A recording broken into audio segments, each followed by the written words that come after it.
Behind the Shades.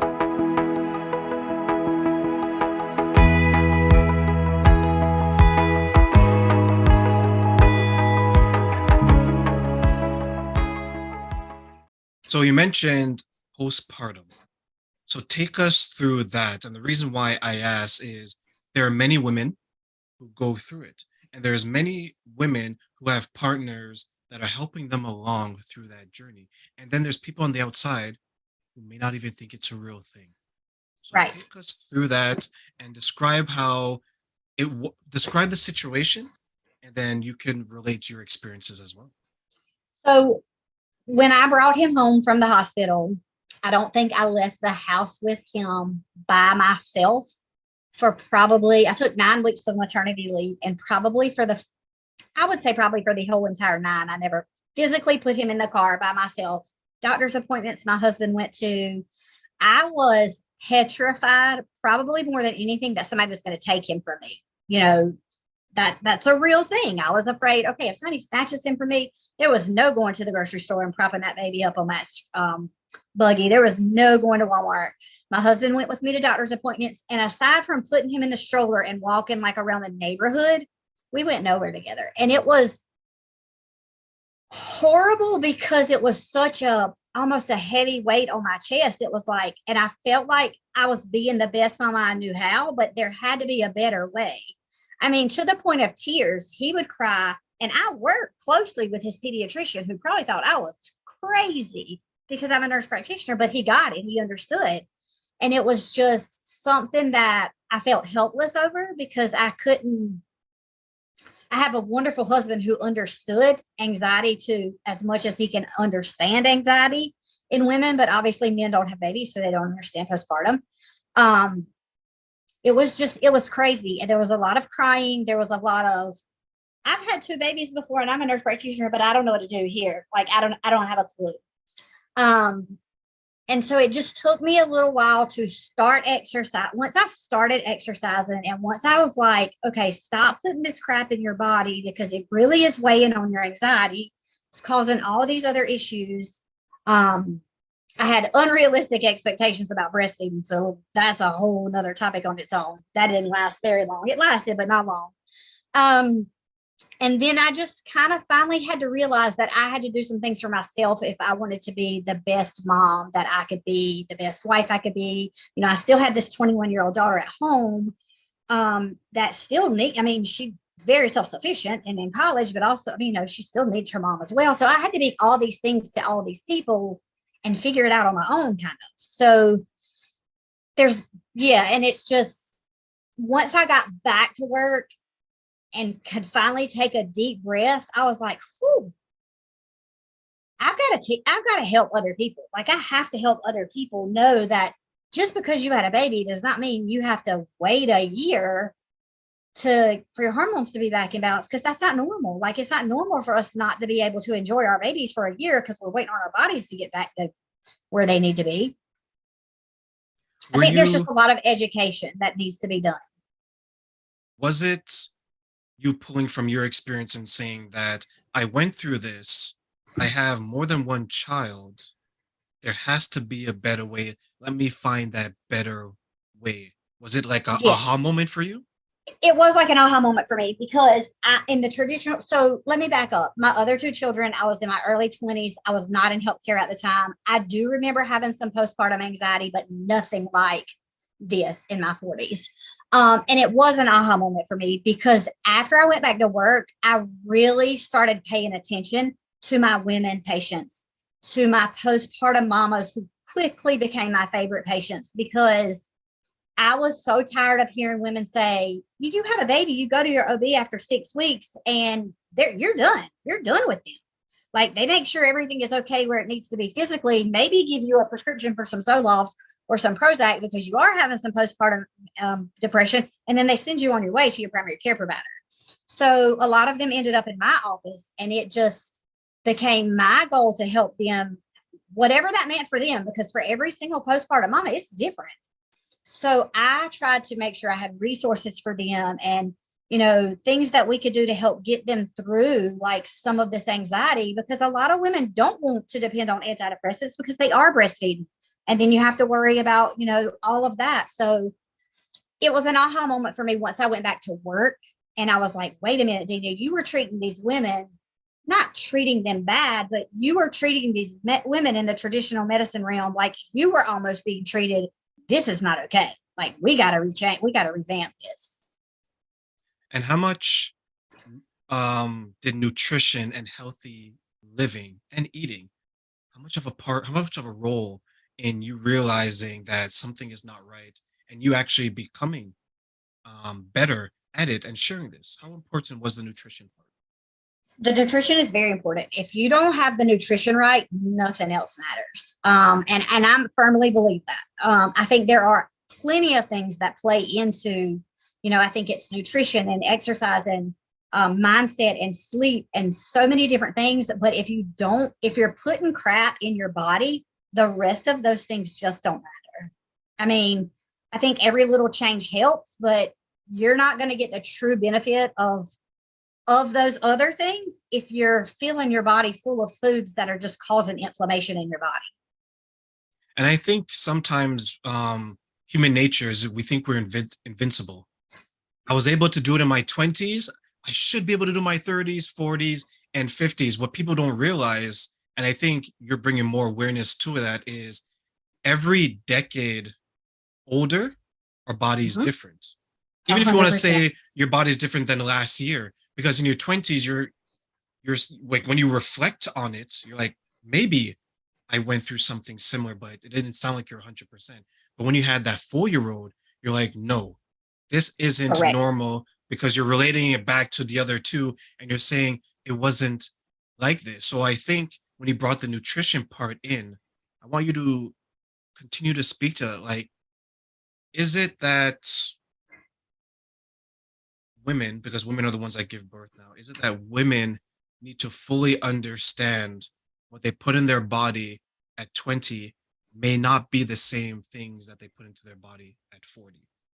Correct. But what you put into your body at 20 could play a huge part in your health at 40. So I hear from people all the time, I've always eaten this way. It's never bothered me. I've always done things this way and it's never been an issue. Well, little things over time add up to big things later. So, you know, who didn't eat like crap in their 20s, you know, when they were in college? I mean, who didn't eat all the pizza and the processed foods? And most 20-year-olds aren't even educated about all of this. But that little bit of stuff over time does play a part in inflammation in your body. I mean, we could go down a whole road of just all the things that it does in your body. But yes, when you're 40, you kind of got to undo a lot of stuff that you did in your 20s and 30s and start back over, for lack of a better word. You know, you have eaten foods full of inflammation. So you've got which have kind of blocked some detox pathways. You know, what you put in has to come out. So you've kind of got to unlearn everything. That's why I tell people all the time, you have to unlearn everything you've ever learned about nutrition and health if you really want to be healthy. You can't listen to the latest fad diet stuff. You have to really do your own research. You have to cut out the foods that are causing inflammation in your body because they cause systemic inflammation. So you may have to significantly change your diet in your 40s because you got a lot of fixing to do if you want to move forward. It's like those fads you hear, 30-day booty burner diet, right? Or lose 12 inches in 90 days. That's right. And I look at it, and I used to eat a lot of spicy foods in my 20s. Caribbean background, you have the spicy foods, Indian food, Jamaican food, African food, you have all these spicy foods. Now that I'm in my 30s, I'm like, I don't know about all those anymore. Exactly. Right? You pay for that later. Yes, exactly. Yeah, it's a little bit different. And I didn't think about, because I don't eat meat. I used to be vegan in my 20s, and then now I'm a pescatarian, don't eat seafood. And there's a time now, I can't remember my 20s ever hearing so much conversations about like your gut health, healthy living. Are you aware of certain foods? Because I guess maybe before it became like a fad or cool, it seemed like kind of tedious. Like you hear people count to their macros, count to their nutrients, count to all these things. But then you realize that Your body's an investment, and the best comparison I have is like a car. You want to make sure it's tuned right. You want to make sure it's the Right. right gas, get your oil changed regularly. It's not how we were maybe in our teens where it's hard to the wall and hope you live to be 65. Now it's a Yes. little bit Yes. now it's a little bit different.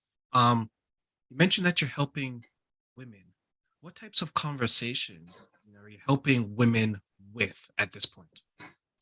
So we have conversations around nutrition. I mean, that is a huge part of what I do with my one-on-one clients. We do nutrition, and then we talk about exercise.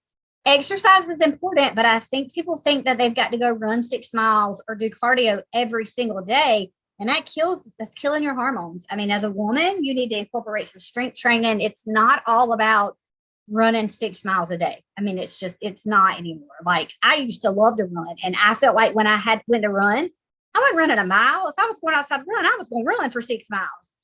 I have a completely different mindset about exercise. I believe that if I move my body every day for about 30 minutes, and I love to do like resistance training with, just free weights, but that's probably my favorite. But I have just a whole different view about exercise now, because it's not about, for me, it's no longer about being skinny. It's just about being strong and healthy. I have a 4-year-old. I have to live 25 years longer than I ever, I have to live a lot longer. So it's just, I've learned so much about, the effects of exercise on your hormones. So we have those conversations. Prioritizing sleep. People do not, cell phones and TVs do not help people prioritize sleep at all. But people don't know why. People think if I get in the bed and scroll on my phone till I get sleepy, I'm okay. No, no, you're killing your melatonin, you're killing your sleep wake cycles. And so many bad things about that. We talk about just routine, and honestly, we start with the basics, because people think that it is no, there is no magic pill, but people think that it getting healthy is this ridiculous meal planning, exercising, just this huge thing. And it's not. It's simplicity. Simplicity. It is the simple things that are free that truly can get you on the path to health. The sunshine every day is free. The water you drink is free. There's just so many different things that people can do to start their path to a healthier lifestyle. But because those things are so simple, they want more. It's like that's dumb. Like, even in traditional healthcare, my patients are like, well, I'm dizzy. Well, are you drinking water? No. Well, that's why. That blows their mind. They need some kind of major explanation, not just drink some water.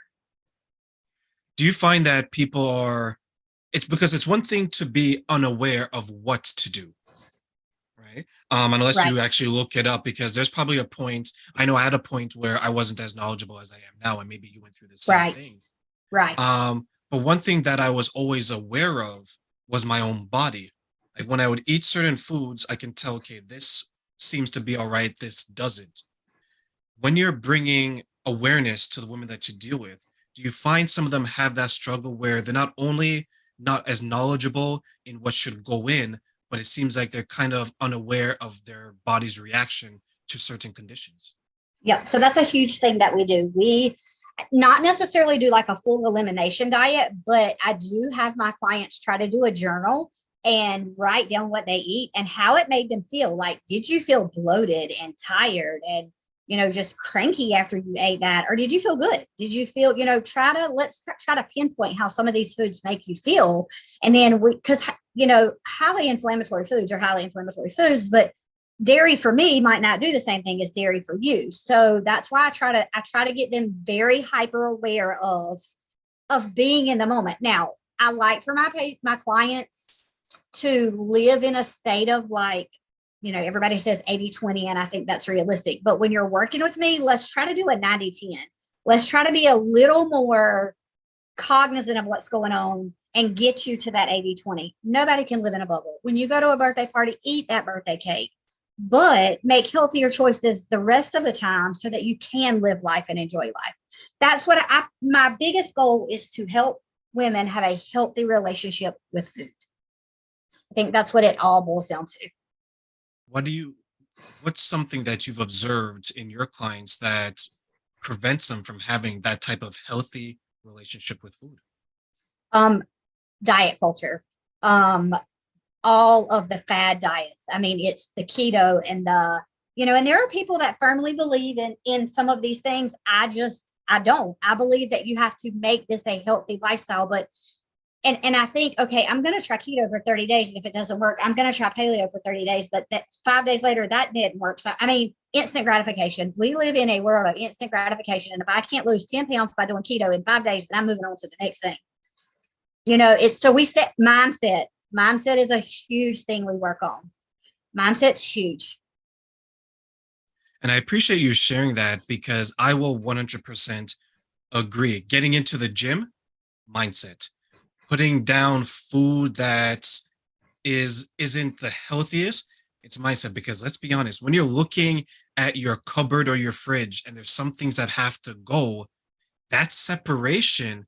I've seen some people who would, maybe you've seen this, it's like they're experiencing separation anxiety when they have to empty out their cupboards and they're throwing it in the bin. And do you go through that with them? Like, are you there with them? Maybe not physically, but are you there with them on a coach level where you're saying, hey, some of these things have to go? Are you prepared to separate yourself? Yes, we do. And I try to make sure that they're prepared, really prepared before ever coming into the program. And then just walking through them step by step. I have a lot of clients who, well, my husband is not going to eat healthy. Well, we talk about that. My husband's not the healthiest eater. We do eat meat. I'm a meat eater, so my meat, but then I have to plan my sides around what I'll eat and what he eats. And then I have to just know that those are hard no's for me. My husband could eat rice every single day. I don't eat it every day, but I have to know it's a hard no for my body. So a lot of it is just mindset and discipline. And yes, I do see a lot of separation anxiety, especially today when everything is so expensive. It's like, I can't get rid of that stuff.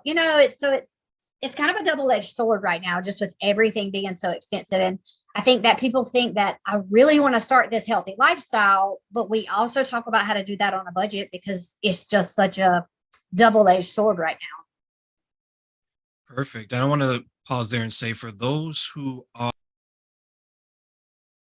so Deana, so when you mention that you speak to the women and maybe the husbands, but you gave your situation where there's a difference in eating habits between you and your spouse, is it possible to get the married couples to kind of do it together? Is that an option? It is. It is. I have a lot of clients who do it together. And I can tell you that since I've even started this and my husband has seen my changes, he's starting to say, maybe I should be getting healthier. So as the progress, as I make progress, I can see little changes in him. And yes, I have several couples, and then I have a lot of women whose husbands are super hardcore. Like, I have a couple who are like, no, he's doing this thing that's way too hardcore. I can't do that. Like, I need something sustainable. Women are looking for realistic, sustainable, help me make this work around all the other things that I have to do as a busy wife and mom. And that's what I try to teach. So when you present that, because when I look at it and I'm like, I'm just imagining a household like a full household all on the same page eventually, like, because you're dealing with the woman and the woman will come. But as you mentioned, when they start to observe certain behaviors, they're like, wait a minute, let me try that. Yes. Let me see that. Do you get trickle down success stories for the women you help? I do actually. I have a couple of clients now who, one of my clients is the trickle down from her husband. Actually, he was not my client, but she reached out to me because he was living this healthy lifestyle. She knew she needed the accountability, but not from him. And so that's kind of how that worked. And then I have another one who is, her children are actually starting to model. And I even see it in my 4-year-old. When I'm doing my exercises, he's doing his best. I mean, he's doing it his way, but he's right there. And he tells me all the time, every morning, I'll say his name, and I'll be like, okay, I'm going to fix me a cup of coffee. And he's like, no, that's not healthy. You need healthy breakfast before you have your coffee. So I do, even in my own household, see a trickle down effect. They watch. Don't eat that. Don't drink that. Yes. Mom, I need some water because it's healthy. I need my water to wash down my Oreos because my water's healthy, but balance. It's all about balance too. I love that you mentioned that because I think some people confuse unhealthy living with just your binge, you're just eating the chips, the cookies, and things of that nature. But we don't ever talk about the other side where you're so restrictive, where you're not getting the type of foods that you want. Mhm. Do you see that as well? I do, and I think that's just as much as of an addiction type eating disorder as the binge eaters, you know. And I think that I think it's very easy to set yourself up to fail if you go too restrictive. Okay, I'm eating these are the calories I'm eating. I'm counting these macros. This is what I'm doing. You're gonna fail on about day 3. I don't know that I ever made it past a Wednesday when I was trying to be on a diet. And I always had that I'm just going to start over Monday mentality, and then you just binge eat for the rest of the week. And I think a lot of women, but I don't think it's healthy to be super restrictive, write down every little thing you put in your mouth. And I mean, that's not realistic. That's just, to me, is just as dangerous. I mean, I think it's fine if people want to count their macros, if they're really trying to lose weight and they've got some goals they want to meet. But I'm talking about everyday realistic women, moms. The biggest thing, that probably one of the questions I get asked the most is, if I work with you, do I have to count my stuff? Do I have to put in my fitness pal? Do I have to count my macros? Because they don't have time. No time. It's just, they just don't have time. And at the end of the day, it's almost not realistic either, because when you've got 6 kids running around, you don't have time to sit down and put stuff in my fitness pal, and you sure don't remember what you had for breakfast if you try to wait and do it when you get it. It's that kind of stuff. I remember I did that once because I had a photo shoot and I wanted to, this is going to sound so vain of me. I wanted to have abs. Mhm. So anyone that knows, you have to reduce your body fat percentage. Mhm. So that was one of the major times where I was counting my calories, my macros, everything. And it was such a chore. Yes.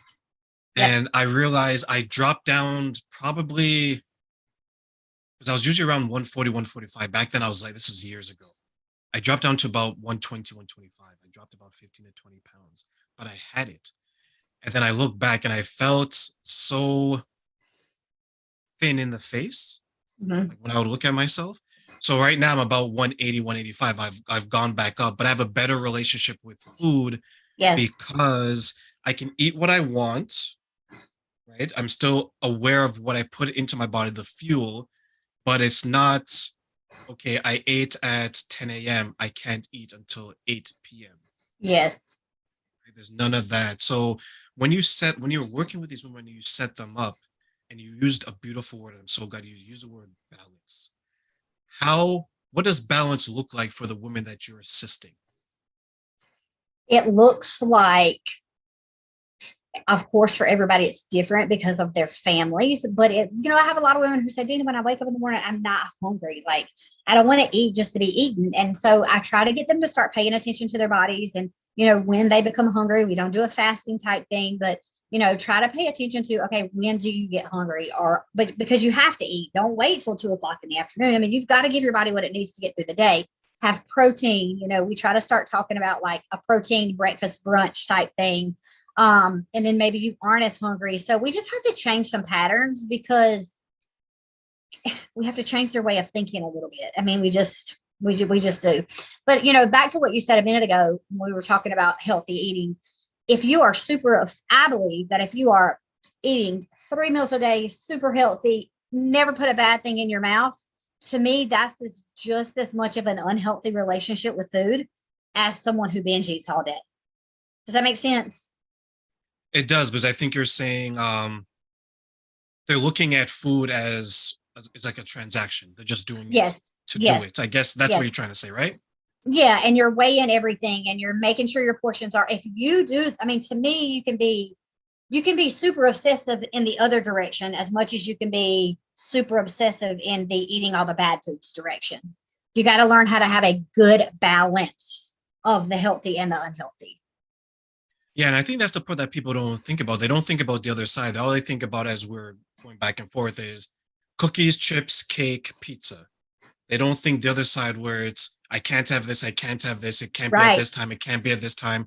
If I go out, I don't want to go with Dina because when I go with her, she orders pizza, cake, and I don't want to turn.